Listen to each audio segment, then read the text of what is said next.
Today we are gonna crew our way into victory thanks to the new cards released in Aetherdrift. Vehicles have sucked in Pauper historically, but recent sets have brought us some better ones that we can use with older cards that hiddenly support them, like Okiba Reckoner Raid and Night Market the Lookout. Refurbished Familiar and Sunshot Militia are excellent payoffs since we run a high density of artifacts, and the newly introduced Dynamite Diver not only can crew vehicles itself, but also has a second trigger that pairs perfectly with Deadly Dispute in a deck ready to win any death race. Alright, the first match is against Grixis Terror. If you're familiar with Dimir Terror, it's basically the same thing, but this one splashes Fateless Looting.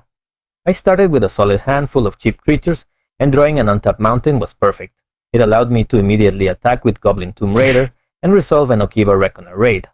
A quick note, some cards like Improvised Club aren't part of the main deck shown on the right. That's because I made some adjustments over time to improve the deck's potential. With that out of the way, our opponent was already feeling the pressure from our Goblin Tomb Raider. We managed to resolve an Epicure, but the second Okiba Reckoner Raid was countered. On their turn, they untapped, played Brainstorm twice, and resolved the Tolarian Terror. Unfortunately, we missed our third land drop, so I flooded the board with 2 more attackers and passed the turn. The opponent responded with a second Tolarian Terror, then passed back to us. At this point, I decided to loot away the Improvised Club in hopes of drawing a land. I found a Rakdos Carnarium, so I returned a mountain and attempted to play Night Market Lookout. But it got countered. I had to wonder if my opponent was questioning the quality of my deck. What they wouldn't expect though was my next move. On their turn, they removed my Dynamite Diver, dealing 1 damage to them in the process. But interestingly, they also attacked, which gave me an opening. Now I could resolve Marauding Dreadship and a second Dynamite Diver, which could now crew vehicles as if it had 2 or more power. I did just that, swung in and brought them down to 2 life, leaving a blocker in case they had Lightning Bolt. It turned out they were missing the burn spell, so they played another blocker and gained some incidental life with Dihada's Ploy. With the path clear, all I had to do was attack with my entire team, and just like that, I secured game 1. I brought in 2 Duress and 2 Pyroblast to help against counterspells. Tiding Blade would also help deal with resolved Tolarian Terrors. I removed some previous cards from my list and started with a solid hand on turn 2, though I was experiencing some color screw. At the end of their third turn, I played Burner Rocket to bait a counterspell. And sure enough, they took the bait. I untapped, played a Marauding Dreadship, and attacked for 4 thanks to Dynamite Diver. On their turn, they resolved the Tolarian Terror, but I was still missing my black mana source. With no way to punish them, I simply played a second Dreadship and passed. They drew 2 more cards, replayed Sneaky Snacker, and attacked.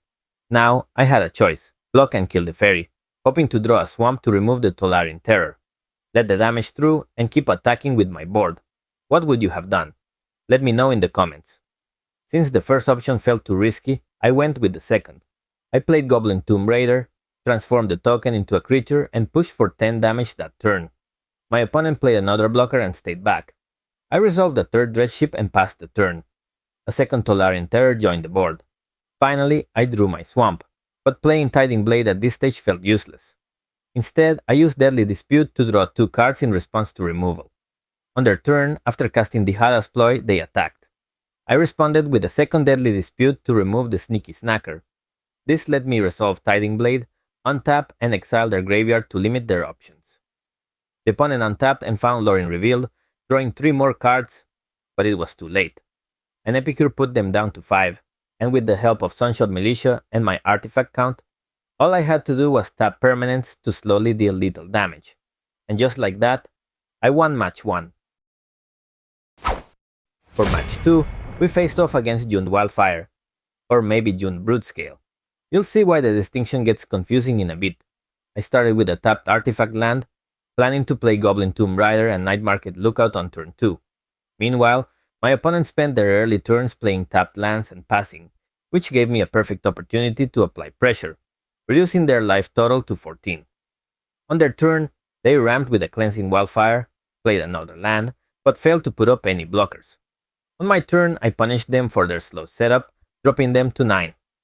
The following turn, they cast Ichor Wellspring, ramped with a second Cleansing Wildfire, and again avoided committing anything significant to the board. I capitalized on their hesitation with an end of turn, Galvanic Blast, bringing them down to 5. When I untapped and attacked, they attempted to gain life with Tamio's Safekeeping, but it wasn't enough to save them. Game 1 was an easy win. Heading into sideboarding, I wasn't entirely sure what deck I was facing, so I added 2 Duress to help disrupt any plans they might have and hoped for the best. My opening hand was decent, nothing playable on turn 1, but enough to work with. Though slow, I managed to get a marauding Dreadship onto the board by turn 3. On turn 4, my plan was simple: deal as much damage as possible. The opponent played another Ichor Wellspring, so I untapped, dropped a land, crewed my Dreadship, and transformed my Incubator token to attack with both. When they blocked, Burner Rocket came in clutch, letting me push through more damage. On their next turn, they drew back-to-back cards, but still didn't establish a significant board presence. I untapped, crewed my vehicles, and attacked again. This time, I sealed the deal with an overkill combo of Galvanic Blast and Burner Rocket, winning the match decisively. Going into this match, I had more clarity on what I was up against: Dimir Faeries. Against blue decks, I prefer to bait out counter spells early, so I played an end-of-turn Burner Rocket to test the waters. Surprisingly, it resolved. On my turn, I untapped, played Voldaren Epicure, crewed my vehicle, and attacked, only for my opponent to have removal ready. In response, I used Deadly Dispute to draw some extra cards. They untapped, played a Fairy Seer, and passed. On my turn, I played a second Epicure and attacked. Since they didn't block, I decided to go for a second Burner Rocket, but this time it got countered. Post-combat, I played Sunshot Militia and tapped some artifacts to squeeze in extra damage. On their turn, they cast Brainstorm, followed by a Sneaky Snacker, then attacked for 1 but left themselves tapped out. Seeing my chance, I slammed Marauding Dreadship, activated Sunshot Militia for more damage, and attacked for 3, bringing them down to 10. Next turn, they attacked with their fairies and passed. I took the opportunity to transform my Incubator token and, on my turn, used Deadly Dispute to dig for more threats. I found Dynamite Diver and another Voldaren Epicure, which let me crew my vehicle. At that point, my opponent just scooped. Sideboarding options were limited. While Pyroblast is a slight upgrade over Galvanic Blast, there wasn't much else to bring in against fairies. Still, Color Screw was an issue, so we moved on to Game 3 right away. My opening hand wasn't bad but lacked turn 1 threats.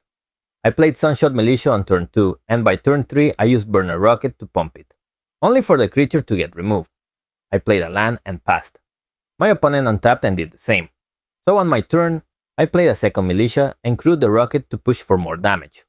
Again, they had removal, forcing me to Deadly Dispute it away. I followed up with Voldaren Epicure and passed. On their turn, they played Moon Circuit Hacker before passing back. This is where my main deck changes came into play.